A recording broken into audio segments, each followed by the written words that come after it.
ನಮ್ಮ ಬಸವನಗುಡಿಯ ಗಿರಿನಗರದಲ್ಲಿ. ಅದನ್ನು ಏನು ರಾಜಕಾಲುವೆ ಮೇಲೆ ಸ್ಲ್ಯಾಬ್ ಹಾಕ್ಸಿ ಅಲ್ಲಿ ಲಾರಿಯನ್ನು ಇಟ್ಟು ಅದಕ್ಕೆ ಕಸ ತುಂಬುವಂಥ ವ್ಯವಸ್ಥೆನ ಮಾಡಿದ್ದಾರೆ. ಸ್ಥಳೀಯವಾಗಿ ಎಲ್ಲರೂ ಹೋಗಿ ಸರ್ ಈ ಥರ ಆಗಿದೆ, ಅಲ್ಲಿ ಏನು ರಾಜಕಾಲುವೆನ ಯಾವುದಕ್ಕೆ ಈ ಥರದಕ್ಕೆಲ್ಲ ಬಳಕೆ ಮಾಡ್ಕೋಬಾರ್ದು ಅಂತ ಹೇಳಿ ಸ್ಥಳೀಯರು ಹೋಗಿ ಕೇಳಿದ್ರೆ, ನನ್ನನ್ನೇನು ಕೇಳ್ತೀರಾ, ಎಲ್ಲಾದರೂ ಸ್ಥಳ ಇದ್ದರೆ ನೀವು ಹೇಳಿ. ಶಾಸಕರಿಗೆ ಸಾರ್ವಜನಿಕರು ಸ್ಥಳ ಹೇಳಬೇಕು, ಅಥವಾ ನಾವು ಸಾರ್ವಜನಿಕರಿಂದ ಆಯ್ಕೆ ಆಗಿರುವಂಥವ್ರು, ಸಾರ್ವಜನಿಕರು ಸೇವೆ ಮಾಡೋಕ್ಕಿರುವಂಥವ್ರು, ಅವ್ರಿಗೆ ಸಮಸ್ಯೆಗಳಾಗ್ತಾ ಇದೆ, ಈ ಸಮಸ್ಯೆಗೆ ಪರಿಹಾರವನ್ನು ಅವ್ರು ಕಂಡುಕೊಡ್ಬೇಕು ಅಥವಾ ಜನರೇ ಕಂಡುಕೊಡ್ಬೇಕು. ಈ ರೀತಿಯಾದಂತಹ ಬಾಲಿಶವಾದಂಥ ಹೇಳಿಕೆಗಳನ್ನು ಕೊಡ್ತಾರೆ ಮಾನ್ಯ ರವಿ ಸುಬ್ರಹ್ಮಣ್ಯ ಅವರು ಬಸವನಗುಡಿ ಕ್ಷೇತ್ರದಲ್ಲಿ. ಆಮೇಲೆ ದೊಡ್ಡ ಮಟ್ಟದ ಮತ್ತು ಹೇಳ್ಕೊಳ್ಳುವಂತಹ ಕೆಲಸಗಳು ಇದುವರೆಗೂ ಏನೂ ಆಗಿಲ್ಲ.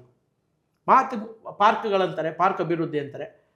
ಯಾವುದು ಹಣವನ್ನು ಗಳಿಸ್ಬೋದೋ, ಹಣ ಬರುತ್ತೋ ಅಂತ ಆ ಕೆಲಸಗಳನ್ನು ಬಿಟ್ಟರೆ ಇನ್ಯಾವುದೇ ಮಾದರಿಯಾದಂಥ ಕೆಲಸಗಳು ಇದುವರೆಗೂ ಆಗಿಲ್ಲ.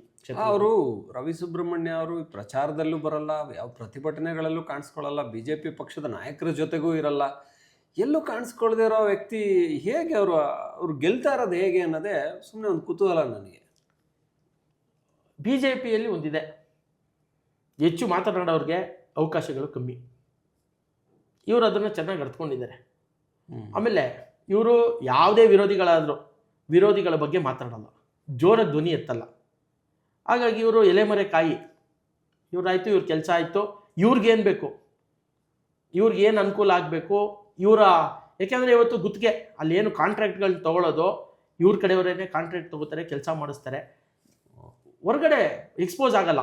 ಎಕ್ಸ್ಪೋಸ್ ಆಗಿಬಿಟ್ರೆ ನೋಡೋಕ್ಕೆ ಶುರು ಮಾಡ್ತಾರಲ್ಲ ದೊಡ್ಡ ದೊಡ್ಡ ನಾಯಕರು, ಏನು ಹೋಗ್ತಾ ಇದೆ ಅದನ್ನು ಗಮನಿಸಬಾರ್ದು ಅಂತೇಳಿ ಎಲೆಮರೆ ಕಾಯಿ ಥರ ಕೆಲಸಗಳನ್ನು ಯಾವ್ಯಾವುದು ಕೆಲಸಕ್ಕೆ ಯಾವ್ಯಾವ ಹಣಗಳು ಬಿಡುಗಡೆ ಆಗುತ್ತೆ, ಇಷ್ಟು ಹಣ ಬರುತ್ತೆ, ಅದನ್ನು ನೋಡಿಕೊಂಡು ಅವರ ಸಂಪರ್ಕದಲ್ಲಿ ನಿಕಟವಾಗಿ ಇರುವಂಥವ್ರಿಗೆ ಕಾಂಟ್ರಾಕ್ಟ್ಗಳನ್ನು ಕೊಡಿಸಿ ಆರಾಮಾಗಿ ಇದ್ದಾರೆ.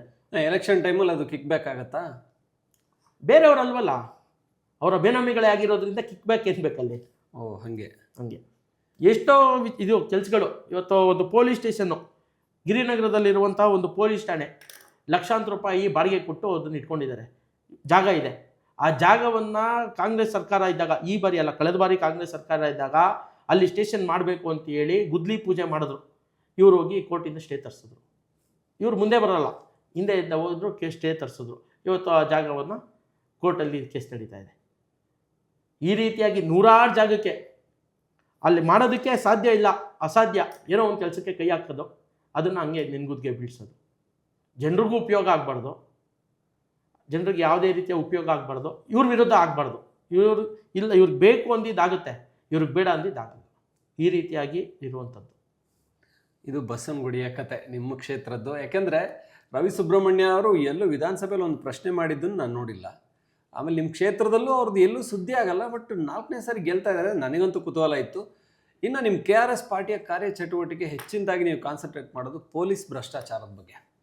ಇದನ್ನಂತೂ KRS ಅವರಷ್ಟು ಎಕ್ಸ್ಪೋಸ್ ಮಾಡಿದಷ್ಟು ಬೇರೆ ಯಾರೂ ಮಾಡಿಲ್ಲ ಅನಿಸುತ್ತೆ. ಈ ಪೊಲೀಸರು ನಿಮ್ಮನ್ನು ಸಿಕ್ಕಾಪಟ್ಟೆ ಟಾರ್ಗೆಟ್ ಮಾಡ್ತಾರಾ ಹೆಂಗೆ, ಅಥವಾ ಈಗ ಭಯ ಪಡ್ತಾರಾ ನೀವು ಭ್ರಷ್ಟಾಚಾರ ಮಾಡೋಕ್ಕೆ, ಅಥವಾ ಈ ಕಾನೂನಲ್ಲಿ ಅವ್ರದ್ದೇ ದೌರ್ಜನ್ಯ ಜಾಸ್ತಿ ಪೊಲೀಸರದ್ದು ಹಲವು ಬಾರಿ? ನೇರವಾಗಿ ಸುಪ್ರೀಂ ಕೋರ್ಟ್ CJ ಹೇಳಿದ್ರು, ದೇಶದಲ್ಲಿ ಅತಿ ಹೆಚ್ಚು ಮಾನವ ಹಕ್ಕು ಉಲ್ಲಂಘನೆ ಆಗ್ತಾ ಇರೋದು ಪೊಲೀಸ್ ಠಾಣೆಗಳಲ್ಲಿ ಅಂತ. ಕರ್ನಾಟಕ ರಾಷ್ಟ್ರ ಸಮಿತಿ ಪಕ್ಷ ಏನು ಫೇಸ್ಬುಕ್ಕು ಸಾಮಾಜಿಕ ಜಾಲತಾಣದ ವಿಡಿಯೋಗಳನ್ನು ಮಾಡೋದಕ್ಕೆ ಮುಂಚೆ ಕರ್ನಾಟಕದಲ್ಲೂ ಅದೇ ರೀತಿಯಾಗಿ ಇತ್ತು, ಇವತ್ತೂ ಎಷ್ಟೋ ಕಡೆ ಇದೆ. ಆದರೆ KRS ಪಕ್ಷಕ್ಕೆ ಹೇಳ್ತೀವಿ, KRS ಪಕ್ಷದವ್ರು ಗಮನಕ್ಕೆ ತರ್ತೀವಿ ಅಂದರೆ ಪೊಲೀಸ್ನವರು ಭಯ ಬೀಳ್ತಾರೆ. ನಾವು ಭಯ ಬೀಳಬಾರ್ದು, ನಾವು ಭಯ ಬೀಳಿ ಅಂತ ಅವ್ರನ್ನ ಹೇಳ್ತಾ ಇಲ್ಲ, ಭಯ ಅನ್ನೋ ಪದ ಅಲ್ಲ. ಯಾಕೆ ಭಯ ಬೀಳ್ತಾರೆ? ಪೊಲೀಸ್ನವರು ಅವ್ರ ಕೆಲಸ ಕರ್ತವ್ಯಗಳನ್ನು ಸರಿಯಾಗಿ ನಿಭಾಯಿಸಿದ್ರೆ ಇದೆಲ್ಲ ಸಮಸ್ಯೆಗಳೇ ಉದ್ಭವ ಆಗಲ್ಲ. ಈ ಸಮಸ್ಯೆಗೆಲ್ಲ ಮೂಲ ಕಾರಣ ಅವರು ಆಗ್ತಾರೆ.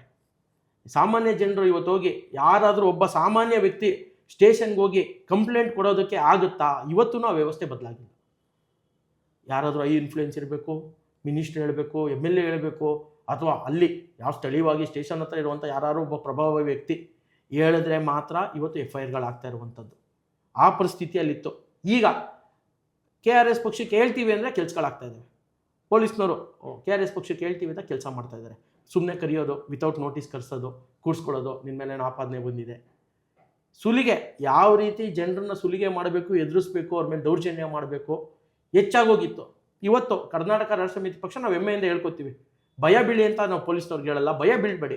ನಿಮ್ಮ ಕೆಲಸವನ್ನು, ನಿಮ್ಮ ಕರ್ತವ್ಯವನ್ನು ನೀವು ಸರಿಯಾಗಿ ನಿಭಾಯಿಸಿ, ಯಾರ ಮುಲಾಜಿಗೂ ಒಳಗಾಗಬೇಡಿ.